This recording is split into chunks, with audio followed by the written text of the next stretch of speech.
সবাইকে শুভ সকাল। আজকে আমাদের textile testing and quality control 2 ল্যাবে আমি শেয়ার করছি আপনাদের সাথে। আজকের যে এক্সপেরিমেন্টটি সেটি হচ্ছে determination of yarn irregularities or unevenness. Hopefully আমরা দেখতে পাচ্ছি সবাই। দেখা যায় তো না? সবাই দেখতে পাচ্ছে না? Determination of yarn irregularities or unevenness আজকে আমরা দেখব। ওকে, তো first of all yarn irregularity or unevenness বলতে কি বোঝায় সেটা আমাদের জানা দরকার। ইয়ার্ন ইরেগুলারিটি অথবা আনইভেননেস বলতে যেটা বোঝাচ্ছে সেটা আমরা জানি যে শব্দটি বোঝাচ্ছে, অর্থাৎ রেগুলার নয় এরকম বা ইভেন নয় এরকম, অর্থাৎ আনইভেন। আনইভেন মানেটা কি? আনইভেনটা অনেক প্রকার হতে পারে। সচরাচর যেটা আমরা ধরে নেই যে তার মাস পার ইউনিট লেন্থ ঠিক নেই, অর্থাৎ মনে করো তোমার কাছে একটা সুতা আছে, সেই সুতার কোথাও ওজন বেশি কোথাও ওজন কম, ওকে, কোথাও ঠিক কোথাও থিন, সেটাকে আমরা বলতেছি যে ইয়ার্ন আনইভেননেস। তো এই মাস পার ইউনিট ছাড়াও নানা রকম আনইভেননেস হতে পারে, তো মাস পার ইউনিটটাকে সাধারণত ধরা হয় থাকে। তো বলা হচ্ছে, দেখো যে yarn unevenness includes various kinds of measurable irregularities of physical and chemical properties. তো ইয়ার্নের ফিজিক্যাল এবং কেমিক্যাল প্রপার্টিস এর যে কোনো প্যারামিটারসে আনইভেন হলেই সেটা বা ইরেগুলার হলেই সেটাকে আমরা ইরেগুলারিটি বা আনইভেননেস বলবো। যেমন সেটার yarn thickness, yarn diameter, cross sectional area, weight per unit length, colour, turn per twist, strength, knots, neps etcetera. এই সমস্ত প্রপার্টিস এর, অর্থাৎ ফিজিক্যাল এবং কেমিক্যাল প্রপার্টিস এর যদি কোনো একটাতে বা কোনো একটা প্রপার্টিস রেগুলার না হয় তাহলে আমরা সেটাকে ইরেগুলার ইয়ার্ন বলবো। So there are two kinds of yarn, long filament and span yarn. আমরা লং ফিলামেন্টের কথা জানি, যেটা হলো ম্যানমেড ফাইবারের ক্ষেত্রে আমরা ম্যানুফ্যাকচারিং করে তৈরি করি, এবং স্পান yarn যেটা আমরা ছোট ছোট ফাইবার থেকে তৈরি করি। বলা হচ্ছে causes of unevenness, yarn unevenness differ between these yarns. Generally বিশেষ করে যে সমস্ত ইয়ার্নগুলো আমরা ইয়া থেকে তৈরি করি, ছোট ছোট ফাইবার থেকে, স্টাপল ফাইবার থেকে, অর্থাৎ স্পার্ন ইয়ার্ন, সেই ক্ষেত্রে এই ঝামেলাটা বেশি হয়, কারণ ফিলামেন্ট ইয়ার্ন গুলো তো সাধারণত ফিলামেন্টের স্পিনারেটের ভিতর দিয়ে আসে, তারপরে যখন সেগুলাকে কেটে কেটে আবার নতুন করে ইয়ার্ন তৈরি করি সেই ক্ষেত্রে ইরেগুলারিটিসটা হতে পারে। কিন্তু যদি আমরা সরাসরি সেই সমস্ত ফিলামেন্ট দিয়ে ইয়ার্ন তৈরি করি সেই ক্ষেত্রে ইরেগুলারিটির পরিমাণটা কম হয়। সো যেটাই বলা হচ্ছে যে generally this causes the irregularity of block filament yarn after rather than easy to detect, okay, and the causes of irregularity of span yarn appear to be complex.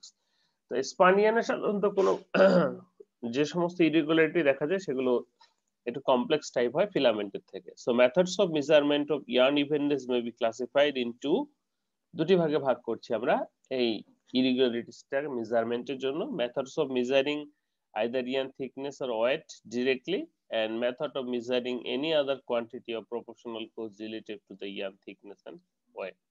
সরাসরি ইয়ার্নের থিকনেস অথবা ওয়েট মেজার করা, অথবা ইয়ার্নের যে কোনো properties measure করা যেটা wait অথবা থিকনেসের সাথে রিলেটেড। সো বাংলা কথা সহজ করে যদি আমরা বলি, সেটা হচ্ছে মনে করো তোমার কাছে একটা সুতলি বা দড়ি আছে, সেই সুতলি বা দড়িটার যদি কোথাও মোটা কোথাও চিকন হয়, বা আমরা যেটাকে ইমপারফেকশন বলছি সেটাকেই আমরা কিন্তু ইরেগুলারিটি বলতে পারি। এখানে কিন্তু অনেকগুলো প্রপার্টিস এর কথা বলা হয়েছে, যেমন ইয়ার্ন থিকনেস কম বেশি হতে পারে, ইয়ার্ন ডায়ামিটার কম বেশি হতে পারে, ক্রস সেকশনাল এরিয়া কম বেশি হতে পারে, ওয়েট পার ইউনিট লেন্থ কম বেশি হতে পারে, কালার টুইস্ট কম বেশি হতে পারে, স্ট্রেংথ কম বেশি হতে পারে, সবগুলোকে কিন্তু আমরা বলতেছি ইয়ার্ন ইরেগুলারিটিস। আজকে আমাদের হচ্ছে কিভাবে আমরা ইয়ার্নের এই ইরেগুলারিটিসটা মেজার করব সেটা। তো সেই জন্য আমাদের যেটা প্রথমে মাপতে হয় সেটা হচ্ছে দুটো মেথড।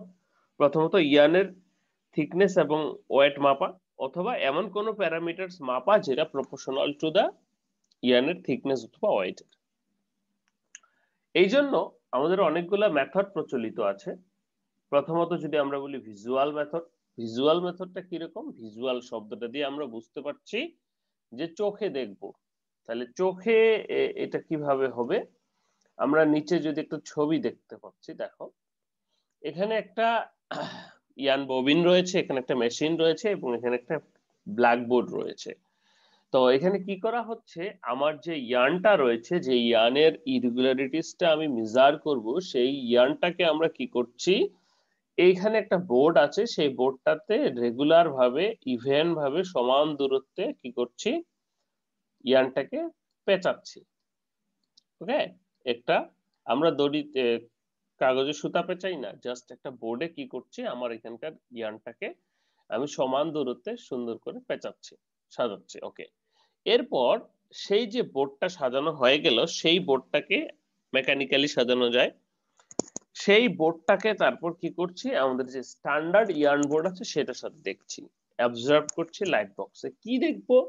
দেখো এখানে যে স্ট্যান্ডার্ড ইয়ার্ন বোর্ডটা রয়েছে, সেই স্ট্যান্ডার্ড ইয়ার্ন বোর্ডে দেখো যে এ নাম্বারটা ক্লিন, কোনো কিছু নাই, বি নাম্বারটাতে একটু একটু আছে, সি নাম্বারটা আরো বেশি, ডি ই এফ টাতে অনেক বেশি। এখন আমার যদি, এটা তো সেম লেন্থ তাই না, যেহেতু বোর্ডটা সেম লেন্থের, তাহলে এখানে যদি কোনো একটা ইয়ার্ন মোটা হয় সেটা দেখা যাবে, কোনো একটা ইয়ার্ন চিকন হয় সেটা দেখা যাবে, এবং সেই মোটা চিকন গুলো কতক্ষণ পর পর আসতেছে, সেটা কি একই জায়গায় থাকতেছে নাকি ভেরিয়েশন করছে, উপরে নিচে হচ্ছে, সেটাও কিন্তু দেখা যাবে। তো এই যে অবজারভেশন থেকে, অর্থাৎ ইয়ানগুলোকে প্রথমে সাজাবো, লাইট বক্সে নিয়ে দেখবো যে ইয়ানগুলো কিরকম মোটা চিকন, এবং সেই মোটা চিকন গুলো কি প্যারালাল একই জায়গায়, অর্থাৎ যেহেতু একই লেন্থ বারবার ফিরে এসেছে এরকম জায়গায়, নাকি ভিন্ন ভিন্ন জায়গায়। তারপর সেখান থেকে আমাদের এই যে স্ট্যান্ডার্ড বোর্ড রয়েছে, এই বোর্ডের যেটার সাথে মিলবে আমরা সেটার সাথে সেটাকে কাউন্ট করব।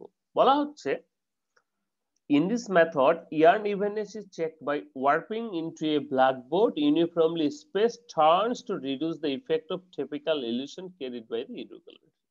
আমরা একটা কালো ব্ল্যাকবোর্ডে আমাদের সুতাটাকে ইউনিফর্মলি স্পেসড, অর্থাৎ একটা সুতার থেকে আরেকটা সুতার দূরত্ব সমান হবে এরকম স্পেসড রেখে আমরা কি করছি, একটা ব্ল্যাকবোর্ডে অপটিক্যাল ইলিউশন যেন না হয় সেজন্য আমরা কি করছি, ব্ল্যাকবোর্ডে জোড়াচ্ছি ওকে সুতাটাকে। These boards are then checked under a proper lighting using uniform and unidirectional light. মনে করো লাইট বক্সে। Normally, visual examination is done without any comparison with a standard, though the comparison could be also made with ASTM standard if available. সাধারণত চোখে দেখেই বলে দেয় বা চোখে দেখে ইভালুয়েট করে, কিন্তু একটা স্ট্যান্ডার্ড থাকে আমাদের এএসটিএম যে স্ট্যান্ডার্ড, সেই আমাদের ভিজুয়াল মেথডের জন্য সেটার সাথে কম্পেয়ার করা হয়, যেমনটা আমরা করে থাকি পিলিং এর ক্ষেত্রে। তোমাদের হয়তো বাস্তব জীবনে অনেকেরই অভিজ্ঞতা আছে পিলিং এর গ্রেডিং করার। ওকে, so nowadays more uniformly spaced yarn boards are prepared with the help of motorized warping machine. আগের দিনে একটা চ্যালেঞ্জ হচ্ছে এই ব্ল্যাকবোর্ডে আমার ইয়ানটাকে ইউনিফর্মলি এবং স্পেসড রেখে জড়ানো, যে একটা থেকে আরেকটা সুতার দূরত্বটা যদি বেশি কম হয়ে যায়, তো এখন যেটা যে মোটরাইজ ওয়ার্পিং মেশিনের সাহায্যে সহজেই কিন্তু সেটা করা যায়। বলা হচ্ছে by way of warping these reels, the yarn moves gradually along the tapered blackboard as the reel revolve, and tapered blackboards are prepared and evaluating determining the periodic faults. Periodic ফলসটা কিরকম এখান থেকে ডিটারমাইনিং করা যাবে, যদি মনে করো এটা একটা ব্ল্যাকবোর্ডে আমরা জড়াইছি, দেখা যাচ্ছে যে এই ব্ল্যাকবোর্ডের এক পাকে লাগবে 1 মিটার, তো প্রত্যেকটা সুতাই 1 মিটার করে জড়ানো হয়েছে, দেখা যাচ্ছে যে 1 মিটার পর পর যে ফলসটা মোটাটা আসছে 1 মিটার পর পর, তাহলে সেটা পিরিয়ডিক ফল। আবার যদি মনে হয় যে 1 মিটার পর পর আসেনি, ভিন্ন ভিন্ন জায়গায় আসছে, তাহলে সেটা পিরিয়ডিক না।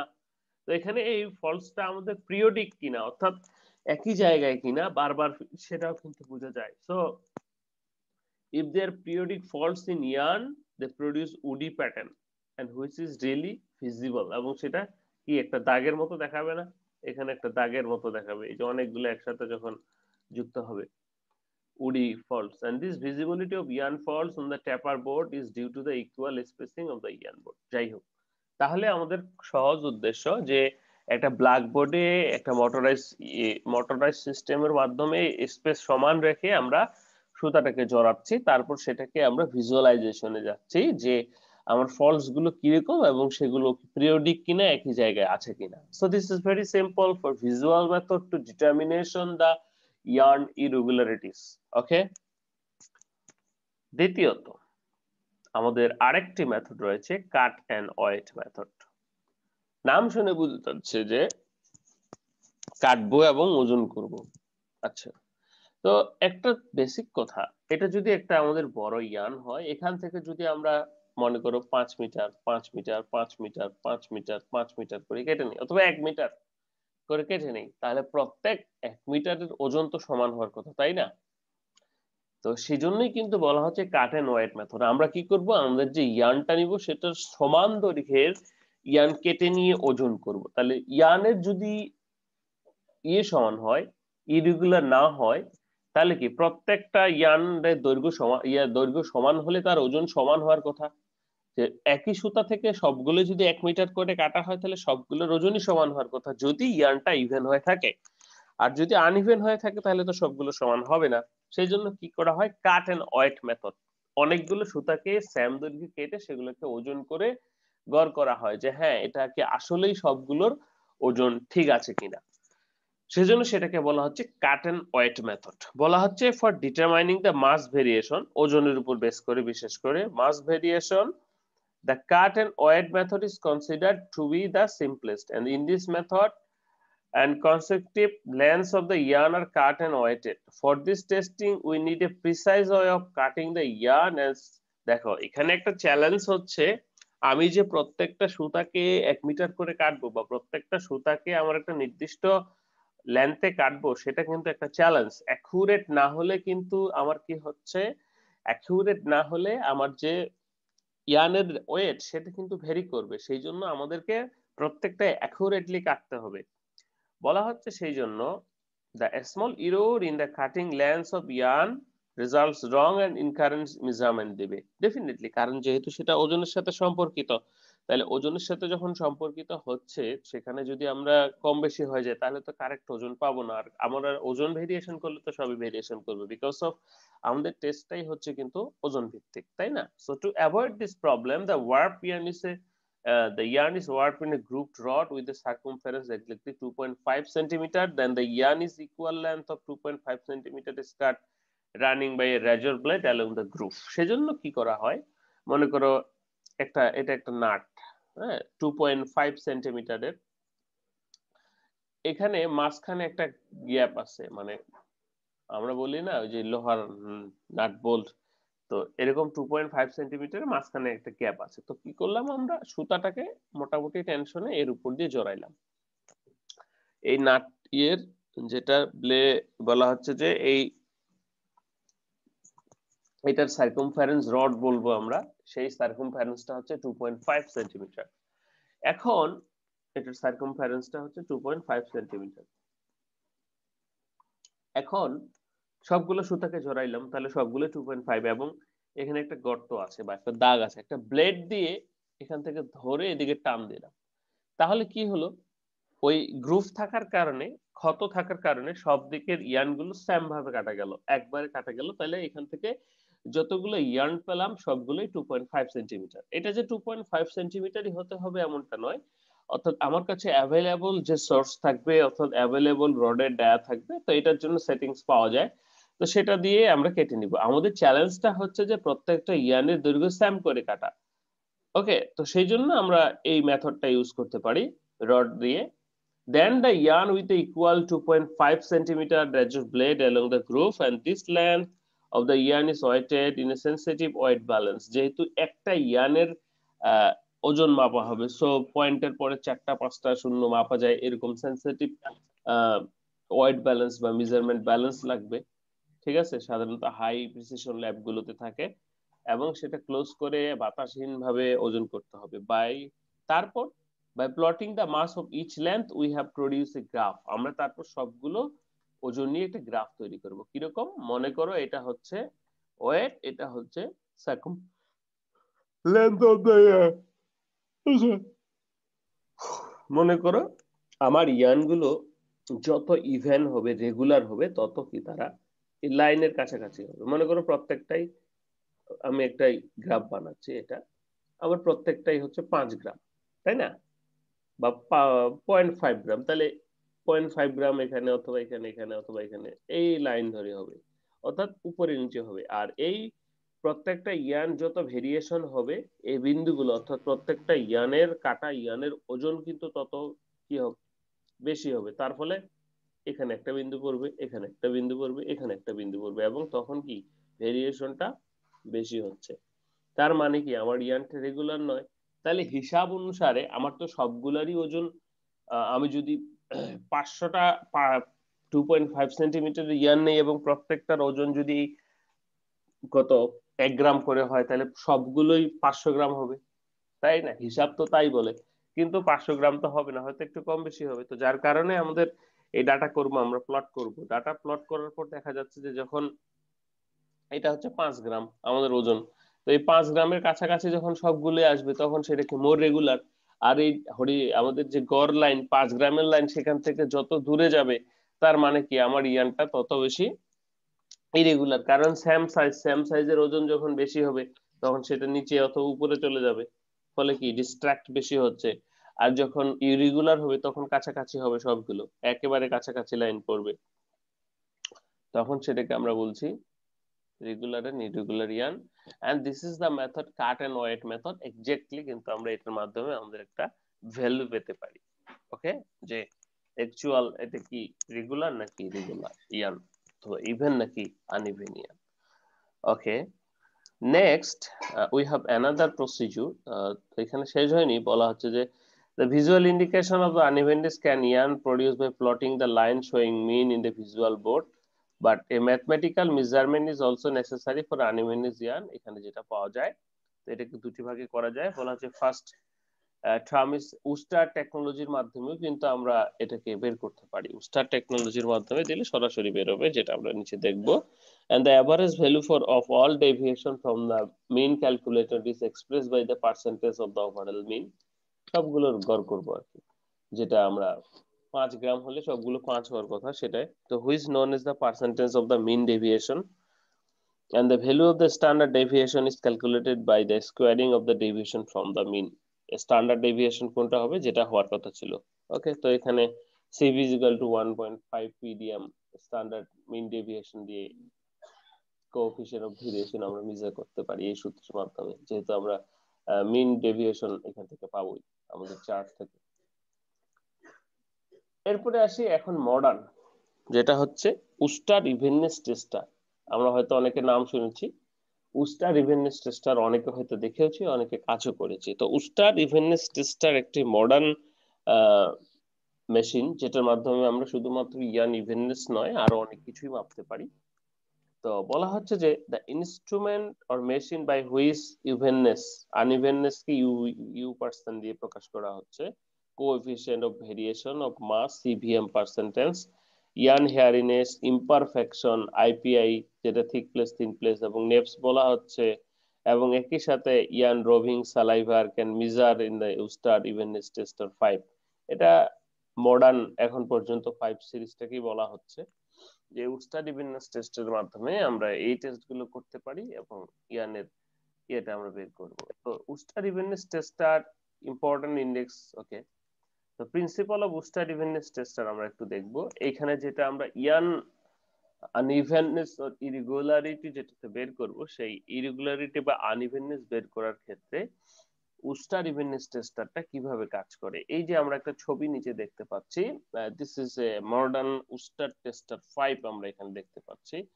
এই উস্টার টেস্টার 5 এর মাধ্যমে আমরা ইয়ান আনইভেননেস মেজার করব। আমরা কি করছি, ইয়ান ববিনটাকে পাস করছি দুটো প্লেটের ভিতর দিয়ে, এই দুটোকে ক্যাপাসিটর বলছে, ক্যাপাসিটরের ভিতর দিয়ে, এবং এখানে একটা গাইড রয়েছে। ইয়ানটা কি হচ্ছে, এদিক দিয়ে গাইড রোলারের মাধ্যমে ক্যাপাসিটরের ভিতর দিয়ে এদিক দিয়ে বেড়ে যাচ্ছে। ওকে, তাহলে কিভাবে হচ্ছে আমরা একটু দেখি কাজটা কিভাবে করে। বলা হচ্ছে যে র material as well as spinning problem can be detected by the measurement of yarn unevenness, which is one done by Woodstock evenness tester 5. The quality parameters determined by capacitive sensor, and which is in the case of yarn roving saliva is passed through the electric field.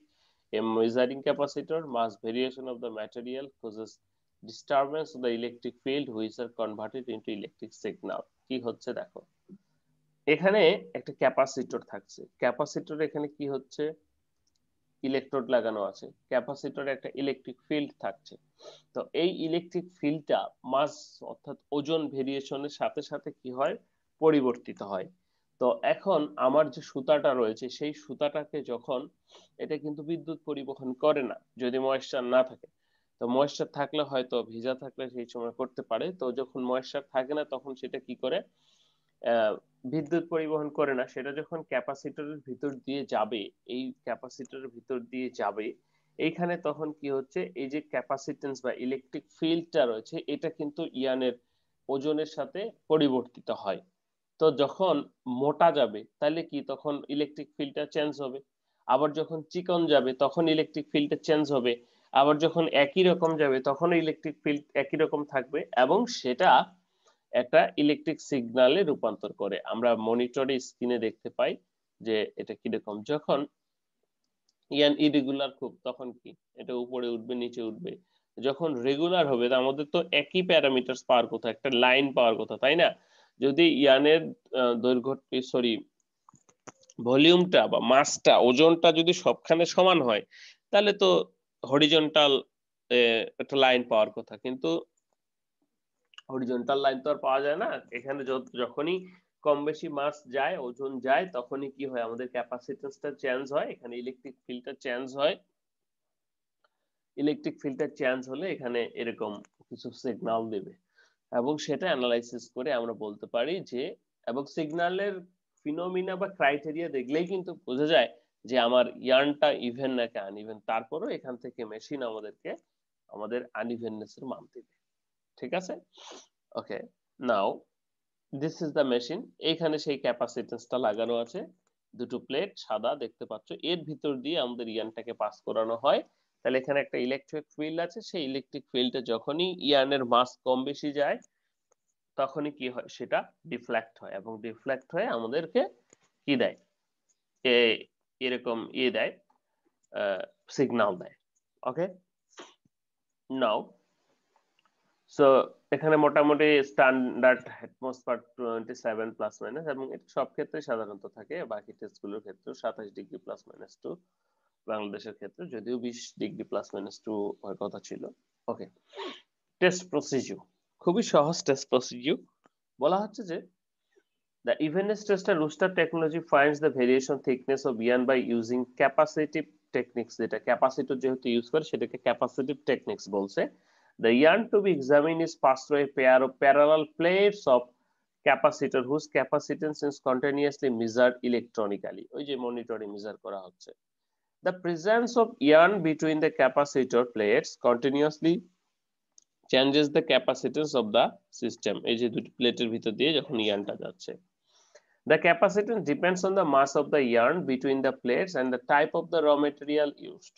Okay, for the same electric constant, the signal directly related to the mass of the present between the capacitor plate। তাহলে same signalই থাকবে, but sorry, সেখানে বলা হচ্ছে যে the same dielectric constant, অর্থাৎ সেখানে যে dielectric constant বা ইলেকট্রিক ফিল্ডটা সেটা সেম থাকবে, কিন্তু যখনই সেটা মাস যাবে তার কারণে ভেরি করবে। To get the same relative primitive of yarn, it should be made of same type of fiber and must be uniform moisture content throughout its length। The varying moisture constant or uneven blend of two or more fiber will vary the dielectric constant in different parts of the yarn। In the variation will be signal and unevenness। The yarn regarding by Wooster test are equivalent weighting successive 1 centimeter length of the yarn।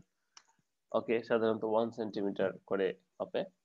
তো এই হচ্ছে আমাদের test procedure, কিছুই না, আমরা just capacitor প্লেটের ভিতর দিয়ে পাস করে দিব, এবং ক্যাপাসিটেন্সের কারণে আমাদের এখানে এটা ভেরি করবে। এই ছিল।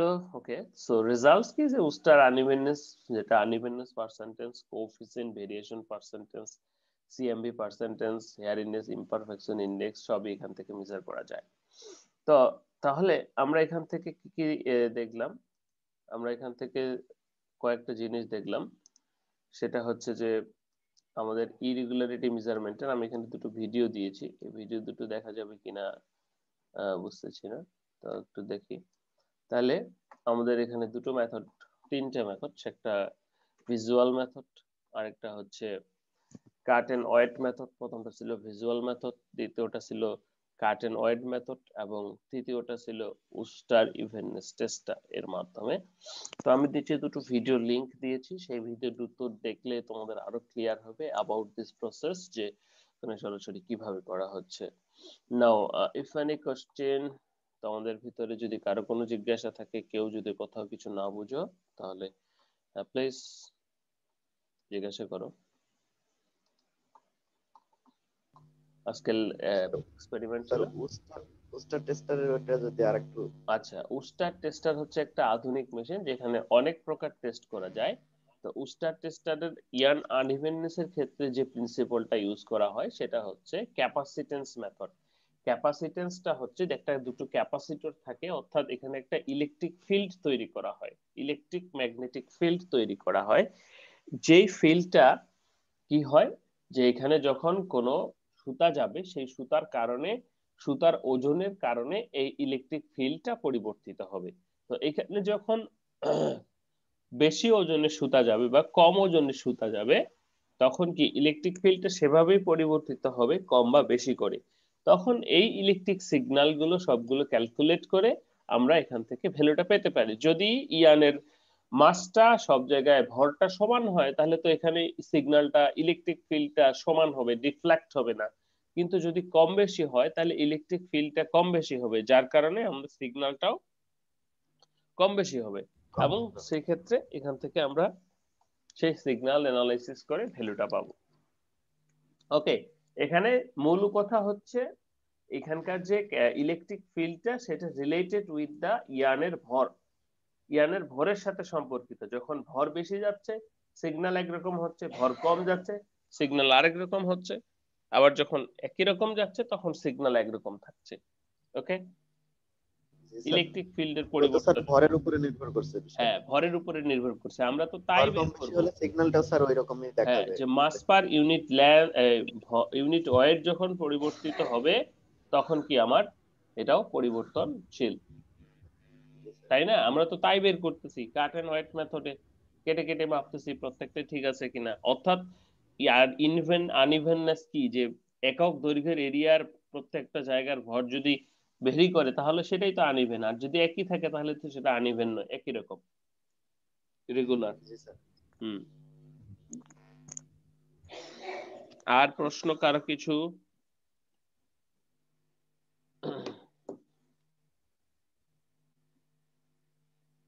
না স্যার, স্যার একটা কোশ্চেন ছিল। বলো।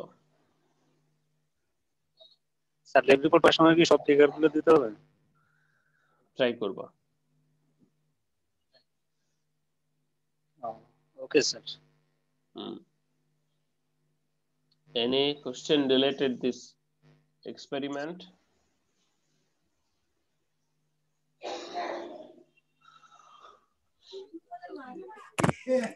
কারো কোনো জিজ্ঞাসা আছে? স্যার এই আপনার এই এটা স্যার এক্সপেরিমেন্ট একটু আমাদের ইসে দিয়ে দিয়েন স্যার, গুগল ক্লাসরুমে দিয়ে দিয়েন স্যার। সবকিছু রেগুলারলি দেওয়া থাকে। You should check your Google Classroom and then talk to with me if you are not able to find it. Okay? Yes sir. Hmm. Sir আমি দেখেছি স্যার, আপনার প্রত্যেকটা ক্লাসেরই সুন্দর করে ভিডিও এবং স্লাইড গুলো দিয়ে রাখছেন। এটা মানে সবাই গুগল ক্লাসরুম হয়তো ওইভাবে ফলো করে না, যার কারণে বুঝতে পারে না তারা। প্রত্যেকটা টিচারের লেকচার শিট ওখানে সুন্দর করে দেয়া আছে। তারপরেও স্যার আমি চেষ্টা করি প্রত্যেকটা ডাউনলোড করে আমাদের যে গ্রুপটা আছে ওখানে আপলোড দিয়ে রাখার, সবাই ওখানে Okay, পেয়ে যাবে। সেটা তো অবশ্যই।